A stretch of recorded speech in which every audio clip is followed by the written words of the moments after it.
Au nom du Père, du Fils et du Saint-Esprit. Amen. Mes très chers frères et sœurs, nous bénéficions aujourd'hui, je pense, d'une des plus belles grâces de l'année. Je ne parle pas de la météo. Mais peut-être aussi, est-ce pour nous rappeler qu'il y a encore un soleil plus beau, plus brillant, plus fantastique que celui qui est dans les cieux et qui nous illumine. Je parle de celui dont les prophètes parlaient comme le soleil de justice.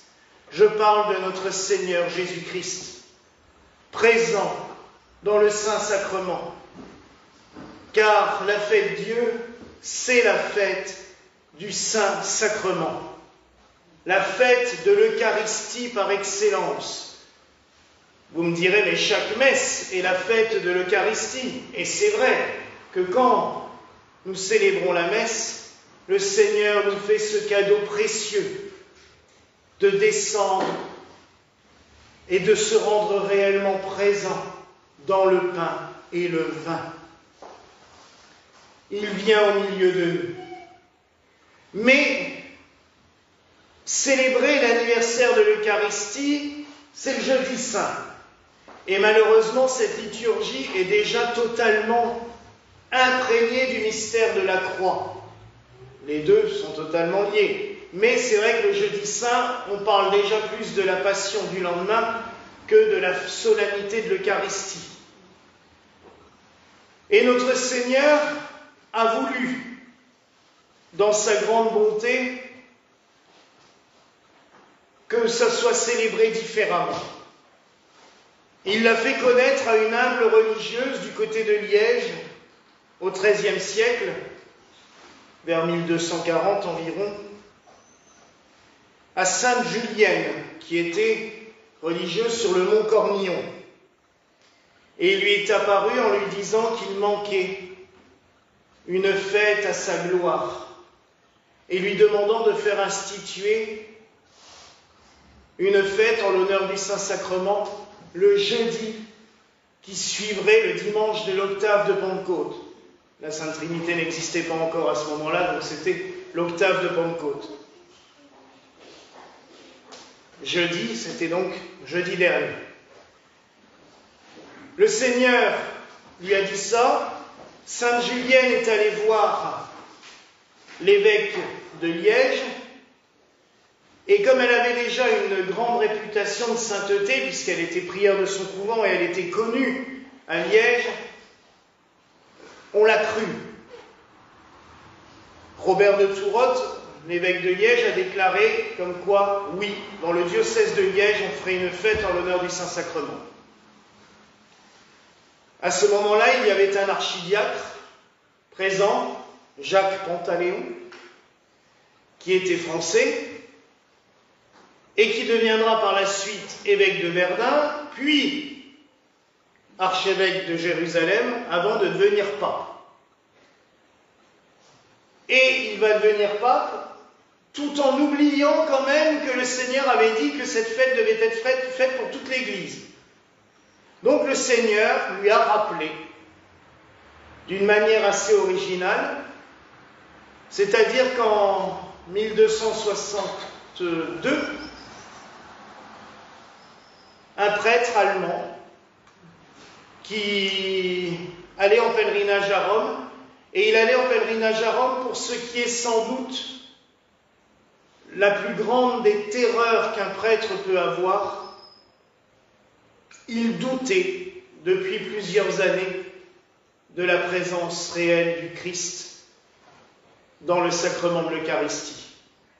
Cela faisait des années qu'il ne sentait plus rien et qu'il se demandait sans cesse: est-ce bien le Seigneur que j'ai dans mes mains ou n'est-ce que du pain? Il faut dire qu'aussi à l'époque il y avait déjà des premières hérésies qui commençaient à dire non, non, ce rien c'est que du pain et du vin, c'est un souvenir. Ce prêtre passe à Bolsena, près de Rome. il demande à célébrer la messe dans la basilique Sainte-Christine, et les doutes le reprennent et l'assaillent, juste au moment de la consécration, et puis quand il rompt le pain en deux, quand je vous dis que le Seigneur a des fois de l'humour, l'hostie se met à saigner, mais abondamment. Plus il essaye de cacher ce qui se passe, alors il met l'hostie dans le calice, il couvre avec le corporal pour essayer de cacher à tout le monde. Et dans ces cas-là, le prêtre a le droit d'interrompre la messe. Alors il essaye de repartir à la sacristie en cachette. Le calice déborde. Et il y a du sang qui coule par terre. Les fidèles le suivent en disant « Mais qu'est-ce qui se passe ?» Il est obligé de leur dire. Et le pape étant à ce moment-là à Oviedo, qui est à quelques kilomètres, il y va. Il raconte ça au pape. Le pape lui dit « Montrez-moi le corporal plein de sang. » Il le contemple, il l'adore, il le fait exposer dans la cathédrale, il envoie des délégués à Oviedo, il constate que le sang, on a beau essayer de laver les dalles de marbre, le sang est totalement imprégné dedans, impossible, donc on fait déceler les dalles et on les met dans des reliquaires qui sont exposés au mur de la basilique. Et le pape se rappelle de quelque chose. Il se dit « Oh, mais il m'avait demandé quelque chose à Liège. » Et il va déclarer la fête Dieu, la fête du Saint-Sacrement pour l'Église universelle, pour toute l'Église. Et il va demander à deux de ses plus grands théologiens de l'époque, ça vous dira quelque chose, saint Thomas d'Aquin et saint Bonaventure, d'écrire le texte de la liturgie. Thomas d'Aquin vient devant le pape et il récite les textes de la messe qu'il vient de composer. Et on voit saint Bonaventure à côté qui prend son texte et qui le déchire en petits bouts en disant au pape, en entendant Thomas, j'ai entendu l'Esprit Saint, mon texte est juste bon pour la poubelle. Et c'est toujours les textes de la fête Dieu que nous lisons et chantons tous les ans. La fête Dieu, c'est la fête du corps du Seigneur. Et comme je vous ai raconté, il y a ce miracle eucharistique. Mais il y en a eu des dizaines et des dizaines. Et on pourrait se dire, mais pourquoi le Seigneur est présent dans le pain et le vin? C'est le plus grand des miracles, la transubstantiation, le corps et le pain et le vin qui deviennent corps et sang du Christ. Mais le Seigneur sait aussi que nous ne sommes que des humains. Et comme je vous l'ai dit pour la fête de la Trinité, croire en esprit et en vérité, c'est beaucoup plus facile à dire qu'à faire. Et des fois, l'être humain a besoin de signes concrets. Et vous savez, les miracles eucharistiques se sont reproduits bien souvent. On a eu la chance de pouvoir en adorer un en Belgique, à Boisseigneur-Isaac, où pareil, un prêtre est allé faire la messe à contre-cœur un matin au XVe siècle. Et je dis, oh, qu'est-ce qu'il m'enquiquine, parce que c'était dans une chapelle éloignée et puis il devait y aller. Et ça m'enquiquinait franchement, il l'a écrit par la suite, hein, c'était à contre-cœur, il est venu faire la messe, mais il a fait ça un peu à toute allure en se disant plus vite c'est fini, mieux ce sera. Et pareil, il coupe l'hostie, plouf, du sang partout. D'ailleurs, le corporal aussi là-bas est vénéré, on a pu prier devant, mais c'est arrivé à maintes reprises et c'est arrivé encore très récemment. J'en prendrai deux, un qui nous concerne particulièrement, puisque dans le Poitou, dans les années 1910 à 1920, un prêtre, Monseigneur Vacher, qui venait de Rome, il avait travaillé à Rome pendant des années, qui s'était installé dans la maison dont il avait hérité, il avait eu le privilège du pape d'avoir sa propre chapelle. Donc il célébrait la messe tous les jours dans sa chapelle. Et pareil, il a commencé à avoir des manifestations particulières dans sa chapelle, le tableau du Sacré-Cœur qui pleurait des larmes de sang, et les hosties qui régulièrement se transformaient en corps et en sang. Et le dernier miracle eucharistique qu'il a vécu juste avant sa mort, quelques mois avant sa mort, en octobre 1920, il y avait un Alsacien sur place qui assistait, qui était là, Et après, il a pris la nappe, il a demandé s'il pouvait récupérer la nappe, et il en a coupé des morceaux. Et nous en avons 2 morceaux ici. Ils sont dans le stensoir le tableau qui est exposé sous le pupitre, qui nous ont été donnés par un prêtre il y a quelques années. Et le plus récent, et celui-là, vous pouvez le voir en vidéo. Il n'y a jamais eu d'enquête de fait. C'est assez fou parce que c'est arrivé à tous les évêques de France, à Lourdes, il y a quelques années. C'était l'archevêque de Lyon qui célébrait. Monseigneur, je ne sais plus son nom, c'était après de Courtrai, c'était celui qui était juste après Monseigneur de Courtrai. Et au moment de célébrer la messe, au moment où ils invoquent l'Esprit Saint, on voit sur la vidéo l'hostie qui décolle carrément de la coupe. Et elle va rester en lévitation au-dessus de la coupe pendant au moins 5 minutes, tout le temps où les évêques ont les mains au-dessus. Et sur la vidéo, on l'a vu clairement, c'était le jour du Seigneur qui retransmettait, c'était pas... Alors pourquoi le Seigneur fait ça? Tout simplement peut-être pour réveiller notre foi et pour nous rappeler à quel point il est présent dans le pain et le vin, dans l'Eucharistie.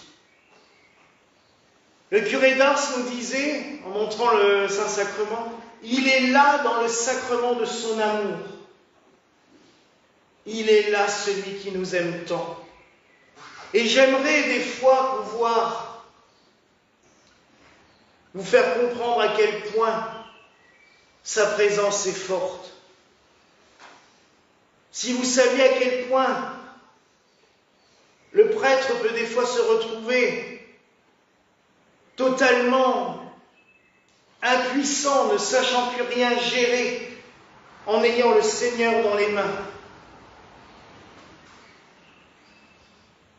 Le prêtre n'est pas surpuissant quand il célèbre la messe, puisqu'il le fait au nom du Christ. On n'est qu'un instrument, un canal. Et je peux vous garantir, ça finit aussitôt la messe finie. On ne continue pas à planer. Et ça n'empêchera pas le prêtre de sortir des bêtises, et ça n'empêchera pas le prêtre de faire des erreurs. Mais au moment de la messe, si vous saviez à quel point il est là, il est présent, de pouvoir le tenir dans ses mains, c'est, je pense, la plus belle des choses. Et si tous les prêtres du monde pouvaient se souvenir et ressentir cette grâce, parce que malheureusement, des fois, on ne le ressent pas. Et je peux vous dire qu'il m'a fallu presque 20 ans de sacerdoce pour que vraiment il se fasse ressentir. Peut-être à un moment donné où j'en avais plus besoin aussi. Mais il est là. Et c'est ça que nous ne devons jamais oublier. Et c'est pour cela qu'à la fête Dieu, nous faisons ces beaux autels, que nous, quand nous le pouvons, faisons des reposoirs dehors. Il y a certains villages, ils se sont cassés la tête ce matin à 4 heures pour pouvoir faire des beaux reposoirs. Malheureusement, ils ont dû les redémonter aussi vite quand le déluge est arrivé à 6 heures. Mais le cœur y est. Et ce n'est pas pour se faire plaisir à soi. Et je vous dirais franchement que des fois, on serait mieux devant la télé qu'être en train de s'amuser à faire des décos. C'est pas pour soi qu'on décore aujourd'hui. C'est pas pour soi qu'il y a des tapis de fleurs, qu'il y a une belle décoration, des belles fleurs, des belles lumières. C'est pour lui, lui qui est présent avec nous. Et nous avons la chance de pouvoir le contempler pendant toute la messe de la fête Dieu. C'était vraiment une des grandes... Ça a été abandonné de célébrer la messe devant le Saint-Sacrement, malheureusement. Et je trouve ça tellement beau et fort de pouvoir le contempler, de pouvoir l'adorer. Je dirais même que durant cette homélie, vous n'auriez même pas dû regarder vers moi, mais plutôt vers lui, car c'est lui qui est important, c'est lui l'essentiel. Nous, on fera que passer. Il y en aura, j'espère, d'autres après nous, mais lui, il demeure toujours. 2000 ans qu'il est là, présent, et que ceux qui le cherchent n'ont qu'à se rendre dans une église. Alors oui, il est présent parmi nous. Le Père Glenn vous le dit souvent, que nous aussi, nous sommes des ostensoirs. puisque nous pouvons, une fois que nous avons reçu le Christ à la Sainte Communion, le montrer aux autres par notre vie, par notre exemple, par notre modèle. Alors mes frères et sœurs, adorons celui qui est présent parmi nous, celui qui se donne à nous. Y a-t-il un autre Dieu dans le monde qui se donne aux gens? Non. Les autres réclament les offrandes. Lui, tout ce qu'il demande, c'est notre amour. Mais c'est lui qui s'offre à nous, qui se donne à chacun de nous. Alors aujourd'hui, encore plus que tous les autres jours, adorons-le, chantons-le, prions-le, offrons-lui nos cœurs, nos vies, nos âmes. Remercions-le aussi pour ce cadeau. Voilà la grâce que je nous souhaite en ce jour, au nom du Père, du Fils et du Saint-Esprit. Amen.